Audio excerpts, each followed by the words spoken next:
ក្មេងស្រីនោះភ្ញាក់ឡើងដោយភ្ញាក់ផ្អើលដោយភ័យខ្លាចគាត់បានដឹងថាមាត់របស់គាត់តាមពិតទៅពួកគេបានដាក់របស់គួរឲ្យចង់បានរបស់ទាំងនោះមកខ្ញុំមិនជាប់ចំណងប៉ុន្តែមិននឹកស្មានដល់កៅពិតជាត្រូវបាននរណាម្នាក់យកនាងមានការងឿងឆ្ងល់ទាំងស្រុងនៅពេលដែលនាងបានដល់សោបានតែជុំវិញប៉ុណ្ណោះប៉ុន្តែនៅពេលបានមកដល់កន្លែងធំទូលាយមួយនៅលើវាលស្មៅជើត្រូវបានគេរកឃើញនាងត្រូវបានហុំព័ទ្ធដោយមនុស្សដែលធ្លាប់រងវាសនានោះដែលអ្នកជួបមិនមែនគ្រាន់តែស្ត្រីទាំងនោះពាក់អាវមាត់ប្រុសបាទក៏ត្រូវបានផ្ដល់អាវមួយផងដែរចងជាប់គ្នាហើយនៅចំកណ្ដាលវាលស្មៅប្រអប់ឈើធំមួយត្រូវបានដាក់នៅទីនោះប៉ុន្តែនេះគឺជាបុរសក្លាហានម្នាក់ដែលពាក់មួកដោយមិននិយាយអ្វីសោះគាត់បានលើកវាឡើងដូចជាគាត់កំពុងរៀបចំប្រើដំបងដែកអញ្ចឹងនៅពេលដែលប្រអប់ឈើត្រូវបានបើកដោយបង្ខំសាកសពរបស់បុរសចំណាស់នៅពីក្រោយគាត់ប្រញាប់ប្រញាល់ធ្វើគាត់បានបញ្ឈប់គាត់ដោយបង្ហាញថារឿងនេះទំនងជាអន្ទាក់មួយប៉ុន្តែដោយសារតែពួកគេមាត់របស់ពួកគេទាំងពីរពោពេញដោយអ្វីមួយបុរសដែលពាក់មួកមិនបានស្ដាប់តតែសោយសារការព្រមានរបស់តាចាស់ឈីងគាត់ក៏បន្តធ្វើការវាបំបែកទ្វារដោយបង្ខំទោះជាយ៉ាងណាក៏ដោយទង្វើមិនប្រុងប្រយ័ត្ននេះមនុស្សគ្រប់គ្នាត្រូវបានផ្ដល់ឲ្យដោយភ័យខ្លាចគាត់បានងាកចេញហើយរត់ចេញដោយបានឃើញទេសៀវមីក៏ជួបបញ្ហាដែរគេឈប់ហើយលាក់ខ្លួននៅក្នុងព្រៃដោយមានអ្នកអំនៅពេលដែលបុរសពាក់មួកនោះបើកយឺតទ្វារឈើបានបើកឡើងហើយបេះដូងមនុស្សគ្រប់គ្នាលិចលង់ក្នុងមួយលំពេចនឹងបំពង់ក៏ខ្ញុំណាស់ខ្ញុំគិតថាមានគ្រោះថ្នាក់ខ្លះនៅខាងក្នុងសិតដល់គ្រោះថ្នាក់ប៉ុន្តែមិននឹកស្មានដល់មួយវិនាទីបន្ទាប់ពិតជាមាននរណាម្នាក់បានដើរចេញពីប្រអប់ឈើមួយដែលគ្មានគ្រោះថ្នាក់ Peppa Pig រឿងដ៏គួរឲ្យចាប់អារម្មណ៍នេះឈុតមួយបានតាក់ទាញមនុស្សគ្រប់គ្នាភ្លាមខ្ញុំដកដង្ហើមធំដោយធូរស្រាលប៉ុន្តែនៅពេលនេះខ្ញុំបានទៀងពាក់មួកថ្មីនេះបានលាក់ខ្លួនពួកគេបានឃើញថាមានរបបផ្សេងទៀតនៅខាងក្នុងរឿងនេះធ្វើឲ្យមនុស្សគ្រប់គ្នាភ្លាមគាត់តាន់តឹងឡើងវិញដោយមានការសង្ស័យបន្តិចបុរសពាក់មួកបានលើកដៃឡើងយឺគាត់បានលូកដៃចូលរហូតដល់គាត់មានតែបន្ទាប់ពីវាត្រូវបានទាញចេញប៉ុណ្ណោះទើបខ្ញុំបានរកឃើញបំពេញដោយរបស់របរគ្រប់បែបយ៉ាងគោលបំណងនៃការធ្វើជាសាក្សីមនុស្សម្នាបានប្រញាប់ប្រញាល់ទៅរកប្រអប់ឈើទៅចុះប៉ុន្តែនៅពេលនេះសូមប្រយ័ត្នបន្តិចទោះជាយ៉ាងណាក៏ដោយសហរដ្ឋអាមេរិកបានកត់សម្គាល់ឃើញស្ទីករ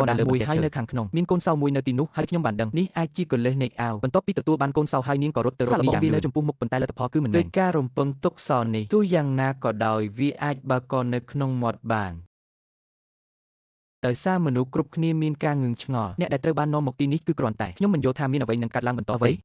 ីដូច្នេះមនុស្សគ្រប់គ្នាគ្មានប្រដាប់អាវុធក្រៅពីជ្រើសរើសរួចជាស្រេចសម្រាប់សម្រាប់គេទើបតែចែកចាយអាវុធគ្រោះថ្នាក់មួយបានកើតឡើងភ្លាម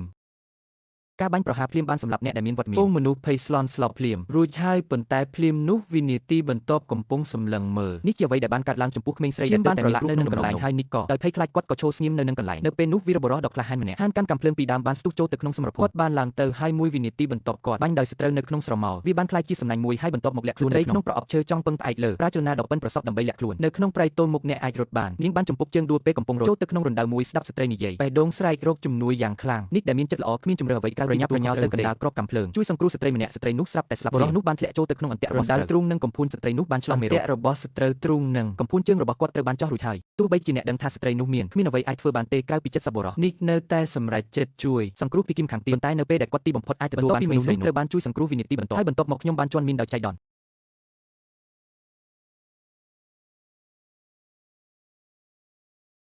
ចិនបានឃើញហេតុការណ៍នោះភ័យខ្លាចនិងស្ថិតក្នុងភាពភ័យស្លន់ស្លោប្រញាប់ប្រញ័រឆ្ពោះទៅកាន់ព្រៃខ្យប់ឈុះយ៉ាងណាមិញពេលគាត់រត់គាត់រារាំងដោយរបងលូបន្លាចូលបន្តដំណើរទៅសន្មតថាគាត់មិនដឹងថាត្រូវធ្វើអ្វីនៅពេលវេលាល្អមានរឿងជាច្រើនទៀតតែគូបានតាមទាន់ដើម្បីគេចចេញពីកន្លែងដ៏លំបាកនេះដេកឃ្លីប្រជាជនគ្មានជំរឿអ្វីក្រៅពីចេញទៅខាងក្រៅវាត្រូវបានដាក់នៅលើសំណាញ់លួសនោះហើយជារបៀបដែលយើងបានឆ្លងកាត់ទន្លេដោយទៅដល់ផ្លូវធំក្រុមនោះបានដើរតាមពួកគេបានរត់គេចខ្លួនតាមបណ្ដោយផ្លូវរយៈពេលប្រមាណភ្លាមនោះមានអ្វីមួយបានលេចចេញមកនៅចំពោះមុខពួកគេមិនបាននិយាយអ្វីទាំងអស់គាត់ប្រញាប់ប្រញាល់ចូលទៅក្នុងផ្ទះភ្លាមពេលគាត់និយាយចប់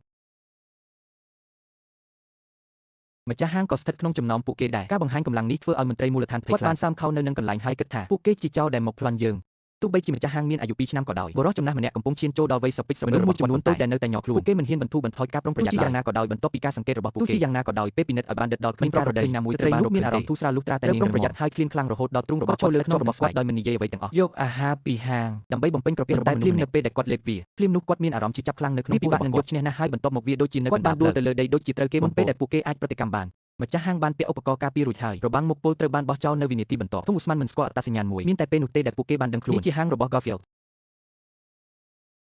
ដោយឃើញថាពួកគេទាំងអស់គ្នាបានបាត់បង់ជីវិតគួងខ្វាន់គូស្នេហ៍ម្ចាស់ហាងភ្លាមនាងផ្ទុះសំណើចឡើងបន្ទាប់មកពួកគេបានបោះចោលសាកសម្ដងអូសវាចូលទៅក្នុងឃ្លាំងហើយលាក់វាបន្តរងចាំសត្វព្រៃមួយក្រុមបន្តការមកដល់នៃពួកគេមិនបានដឹងទេថាទុនកម្មប្រឆាំងនឹងពួកគេប្រជែងដ៏ខ្លាំងក្លាមួយកំពុងធ្វើដំណើរពេលស្ត្រីទិញបារីខ្ញុំបានរកឃើញរឿងដ៏គួរឲ្យភ័យខ្លាចមួយបែបបារីដែលមានតម្លៃ6យន្តនោះហាងនោះតាមពិតគូស្វាមីភរិយានេះបានទទួលយក$10ភាពរឹងមាំរបស់មេសាអាចមើលឃើញភ្លាមគាត់បានដឹងថាមានអ្វីមួយខុសប្រក្រតីដូច្នេះគាត់ត្រូវបានធ្វើឡើងដើម្បីធ្វើកូដកម្មមុន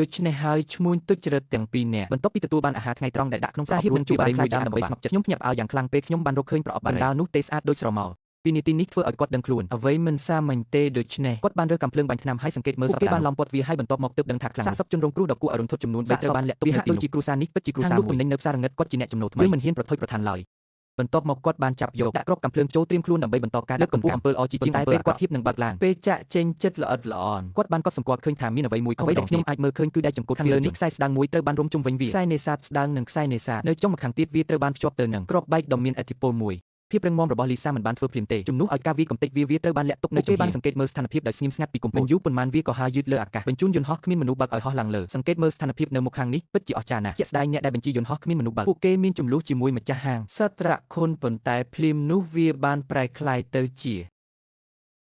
ាបុរសម្នាក់បានបង្ហាញខ្លួនធ្វើឲ្យខ្ញុំភ្ញាក់ផ្អើលផែនការរបស់លីសានៅពេលដែលបុរសនោះបានដើរទៅមុខបន្តិចម្ដងពេលឡានមកដល់លីសាពួកគេបានចូលទៅជិតហើយបញ្ឈប់គាត់ទាន់ពេលវេលាជូនដំណឹងអំពីក្របបែកឲ្យវាទៅពីគីមខាងទៀតបុរសនោះរឹងមាំហើយរហ័សរហួនខ្ញុំមានអារម្មណ៍ត្រជាក់ប្រសិនបើលីសាមិនបានធ្វើសកម្មភាពគាត់ត្រូវបានគេប្រាប់ថាគាត់ពិតជានឹងត្រូវទម្លាក់គ្រាប់បែកនៃសំណរបស់ពួកគេទេត្រូវនៅក្នុងស្រមោលគឺជាក់ស្ដែងខូខើជាងការស្រមៃទៅទៀតដោយគ្មានអ្នកទាំងពីរគ្មានជំរឿអ្វីក្រៅពីធ្វើដំណើរជាមួយគ្នាក៏ដើរតាមបណ្ដោយផ្លូវរថភ្លើងផ្លូវបានបន្តទៅមុខហើយមិនយូរប៉ុន្មានហើយបន្ទាប់មកឡានក៏បើកលឿនមករកយើងរថភ្លើងអ្នកទាំងពីរមានកម្លាំងខ្លាំងហើយបានបង្កើនល្បឿនយ៉ាងលឿនជំហាននីមួយទីបំផុតគាត់បានឡើងដល់នៅខាងក្នុងរទេះសេះប៉ុន្តែវាមិនទាន់ដល់ពេលទេអ្នកទាំងពីរបានដកដង្ហើមធំដោយធូរស្រាលភ្លាមនោះសម្លេងមួយបានចេញពីខាងក្នុងសម្លេងផ្ទុះឡើងហើយភ្លាមនោះអ្នកទាំងពីរក៏ប្រឈមមុខនឹងសត្រូវដ៏ខ្លាំងក្លារហូតដល់ពួកគេពិនិត្យឲ្យកាន់តែដិតដល់វាបានប្រែក្លាយទៅជាជនភៀសខ្លួនដែលកំពុងរៀបចំឆ្លងដែនខុសច្បាប់អ្នកទាំងពីរទើបតែដកដង្ហើមធំដោយធូរស្រាលនៅពេលដែលភ្លើងបានចាក់ក៏ជួបនឹងខ្យល់បក់បោកយ៉ាងខ្លាំងការជប់ភ្លាមនោះធ្វើឲ្យមនុស្សគ្រប់គ្នាភ្ញាក់ផ្អើលគាត់បានលាក់ខ្លួនហើយវាបានប្រែក្លាយថាការត្រួតពិនិត្យព្រំដែនជាប្រចាំត្រូវបានទាមទារហើយពួកគេបានលាក់ខ្លួននៅក្នុងទូភ្លើងហើយពួកគេត្រូវបានបណ្ដេញចេញដោយធម្មជាតិរថភ្លើងក្រោយពីសួរនាំបានមួយសន្ទុះស្រាប់តែលីសាត្រូវបានគេនាំទៅកន្លែងពិបាកមួយនៅក្នុងវិស័យឯកជនគាត់បានជួបបុរសចំណាស់ម្នាក់ដែលមានពុកចង្កាពណ៌ស្គាល់មានចរិតដូចលីសាដែរការជួបគ្នានេះក៏មិនអាចពន្យល់បានដែរមនុស្សនោះត្រូវបានវាយឲ្យសន្លប់ហើយត្រូវបាននាំមកកន្លែងនេះពួកគេគ្រាន់តែត្រូវរងចាំពួកគេអាចត្រូវបាននិរទេសត្រឡប់ទៅប្រទេសកំណើតរបស់ពួកគេបុគ្គលិកស្ថានទូតបុគ្គលិកបានប្រញាប់ប្រញាល់មករៀបចំខ្លួនខ្ញុំបានបើកឡានឲ្យពួកគេត្រឡប់មកវិញប៉ុន្តែនៅពេលលីសាភ័យស្លន់ស្លោពេលដឹងថ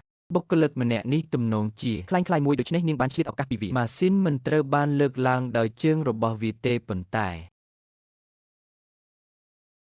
បុរសនោះត្រូវបានបណ្ដេញចេញពីឡានដូចនោះប៉ុន្តែនោះមិនមែនទាំងអស់ទេបន្ទាប់មកលីសារ៉ាបានបើកថយក្រោយយ៉ាងលឿនហើយតម្រង់ទៅរកគាត់បានបង្វិលក្បាលបុរសនោះដោយសង្កត់លើគាត់បុរសនោះបានបង្ហាញភាពទន់ភ្លន់ចំណាស់ស្អប់តំបន់ភាពពីយប់ហើយគិតថាលីសាបានសម្លាប់មនុស្សស្លូតត្រង់ដោយអចេតនាឡាននៅតែស្ដីបន្ទោសនាងប៉ុន្តែពេលគាត់ឃើញដើមត្រែងលុះត្រាតែខ្ញុំបានឃើញឈុតនោះទើបខ្ញុំដឹងលីសានិយាយត្រូវព្រោះមានអ្នកបំរុងប្រអប់នោះពេញទៅដោយសាកសពជនរងគ្រោះដែលបានស្លាប់យ៉ាងសប្បាយវាបានបង្ហាញថានេះគឺជាកំណែភាពយន្តបាយបបាញ់នឹងពួកគេទាំងពីរនាក់មនុស្សគឺជាសត្វព្រៃដោយដឹងថាគ្មានផ្លូវគេចផុតឡើយធ្លាក់ចេញពីកណ្ដាប់ដៃស្ត្រូវទេលីសាដែលសុខចិត្តអង្គុយរងចាំការស្លាប់របស់នាងពួកគេក៏បានសម្រេចចិត្តចាត់វិធានការផងដែរជាសំណាងល្អរឿងគឺថាបុរសនោះបានយកវានៅក្នុងឡានរបស់គាត់មានផែនទីមួយដែលមានសញ្ញាសម្គាល់ច្បាស់លាស់នៅលើវាមើលអ្នកប្រមាញ់អង្គុយម៉ាកនៅលើឡានអ្នកប្រមាញ់ត្រូវបានសម្គាល់យ៉ាងច្បាស់គោអដនេរបស់យើងចាប់ពីពេលនេះទៅគាត់ក៏នឹងចាប់ផ្ដើមពីសត្វព្រៃផងដែរគាត់បានក្លាយជាអ្នកប្រមាញ់ហើយបន្ទាប់មកបានឆ្លៀតចូលទៅជិតស្ត្រូវដោយលួចលាក់នៅក្រោមគម្របពេលជំរុំមូលដ្ឋានមនុស្សគឺគ្រាន់តែបែបនេះសត្រូវម្នាក់បានចេញមកហើយដោះលែងស៊ុយលីដោយមិននិយាយអ្វីសោះសារបានចាក់គាត់បានបញ្ជូនអ្នកប្រមាញ់ដែលនៅសល់របស់គាត់ទៅដោយឃើញថាដៃគូរបស់គាត់មិនបានត្រឡប់មកវិញដោយដឹងថាដៃគូរបស់គាត់ប្រហែលជារួចទៅហើយជួបតែរឿងអកុសលពួកគេទាំងអស់គ្នាចាប់យកអាវុធរបស់អ្នកហើយត្រៀមខ្លួនសម្រាប់កាប់នោះសម្លេងមួយបានបន្លឺឡើងពីលើក្បាលរបស់ពួកគេនៅពេលនោះភាពចលាចលមួយបានកាត់ឡើងនេះធ្វើឲ្យពួកគេភ័យមួយវិនាទីក្រោយមកវាបានប្រែក្លាយទៅជាក្បាលតូចមួយជ្រូកបានដួលប៉ុន្តែពេលពួកគេដឹងថាមានអ្វីកើតឡើងមនុស្សម្នាក់ត្រូវបានលាតត្រដាងនៅនឹងកន្លែងនេះគឺជាលេសាដែលបានមកសម្លាប់គាត់នៅពេលនេះនាងដូចជាឃាតករការចូលគ្រប់គ្រងដោយព្រះមានរយៈពេលតែប៉ុន្មាននាទីមុននាងបានយកក្រុមមនុស្សនេះជាឧទាហរណ៍រួចអ្នកប្រមាញ់ដ៏គួរឲ្យស្អប់ខ្ពើមទាំងអស់ត្រូវបានសម្លាប់តែនៅពេលនេះអ្នកប្រមាញ់ម្នាក់ដើម្បីការពារខ្លួននិងជៀសវាងការស្លាប់នាងបានសម្រេចចិត្តយ៉ាងម៉ឺងម៉ាត់ក្នុងការសង្គ្រោះជីវិត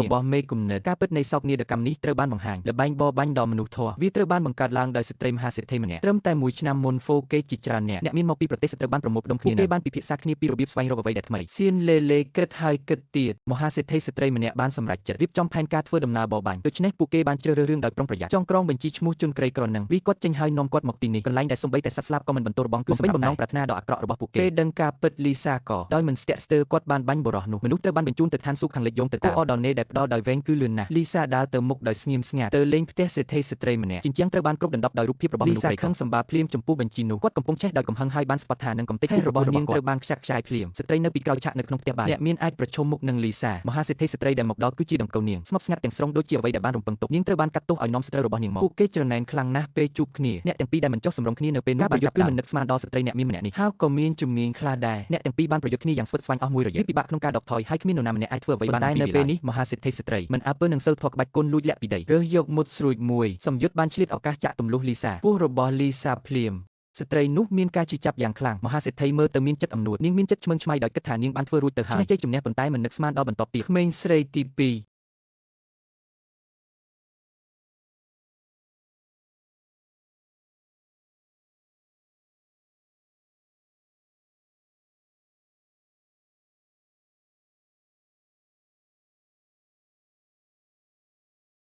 មហាសេដ្ឋីមិននឹកស្មានថាគាត់នឹងទីបំផុតគាត់បានស្លាប់នៅក្នុងការបរបាញ់វត្ថុនោះស្ថិតនៅក្នុងដៃរបស់គាត់ដោយមិនបង្កឲ្យមានដែលរងរបួសនៅទីបំផុតបានរួចជីវិតមកគ្រាន់តែរំវាដោយបងរំក្រោយពីរបួសរួចនាងបានស្លៀកពាក់ជាស្ត្រីមានរោគដ៏ប្រណិតនិងថ្លៃឡើងយន្តហោះឯកជនរបស់ភីគីមខាងទៀតគាត់បានចាប់ផ្ដើមដំណើររបស់គាត់ទៅផ្ទះវិញវីដេអូនេះបានបញ្ចប់ហើយ